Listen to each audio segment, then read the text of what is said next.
ขอสิมาตอบหลายๆคอมเมนต์ที่เขาถามเข้ามาเนาะที่เขาถามมาว่าเป็นหยังคือบ่พาไปหมห้องหมอไปรักษาแบบให้มันถึงวิธีเนาะแล้วขอยสิมาตอบรวมมันเลยเนาะสาเหตุที่เฮาบ่ได้พาไปห้องหมอไปปิ่นไปปวดแบบให้ถึงวิธีคือเขาบอกว่าหนึ่งก็เป็นนำว่าขออนุญาตนำเนาะทั้งครอบครัวนี่ทุกข์ยากว่าซั่นซะเนาะค่าใช้จ่ายบ่มีซะว่าซั่นจ้ะสิได้พาไปเพราะว่าทั้งครอบครัวก็คงอยากขาดเคินคือว่าสิแล้วนี่เฮือนซ่านอยู่ก็ได้มีแต่พี่น้องเขาเบิ่งนำเบิ่งไปว่าสิแล้วรักษาก็รักษาไปพื้นบ้านเฮาเป็นหลายอย่างไฟแล้วก็ห้ามหมอเป่าหมอยังมาเป่านี่แหล้วเนาะถ้าว่าสิเอาไปห้องหมอก็โอ้เรื่องค่าใช้จ่ายมันหลายเนาะเอาห้องหมอมันค่าใช้จ่ายหลายอยู่แล้วแล้วคนนี้โจมนี่ก็ยังเจ็บแน่นอนตัวโจมนี่โจมขึ้นนี่ก็เจ็บอาตมาป้าจะหายป้ากระดูกมันอะไรกระดูกมันแต่ว่าหักแล้วเนาะทางไหนเพราะว่า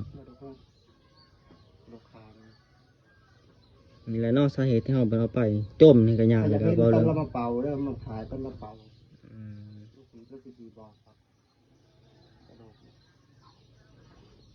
เนาะหลายคนก็บอกให้ไปเป่าแล้วก็บางคนก็อยากให้ความช่วยเหลือเนาะก็อยากขอบใจอะไรเนาะที่มีคนให้ความสนใจอยากให้ความสะดวกสบายถ้าเฮากับบูสิเฮ็ดจังได๋กันเลยว่าให้ไปห้องหมอนี่ก็มันเอาเรื่องค่าใช้จ่ายเนาะบ่ได้ไปนี่แหละสาเหตุนี่ถ้าผู้ใดใจบุญอยากช่วยเหลือก็ขอบใจหลายๆเนาะถ้าผู้ใดสิช่วยเหลือก็สิขอบใจหลายๆเพราะว่าทางครอบครัวก็ขาดเคินเนาะแต่ว่าทุกอย่างขาดเคินไปทางอะไรแล้วก็อันนี้ก็ยังก็บ่มีสำคัญเนาะ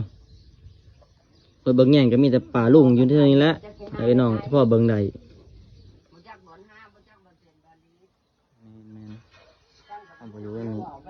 อันนี้ก็คือพอของเพิ่นเนาะมีแต่เลือดแต่พอเนาะพอแม่ก็บ่อยู่น้ำแล้วเท่านั้นเนาะมีแต่เบิ่งแล้วก็มีไอ้น้องเลยเบิ่งก็เบิ่งไปว่าซั่นแหละเนาะ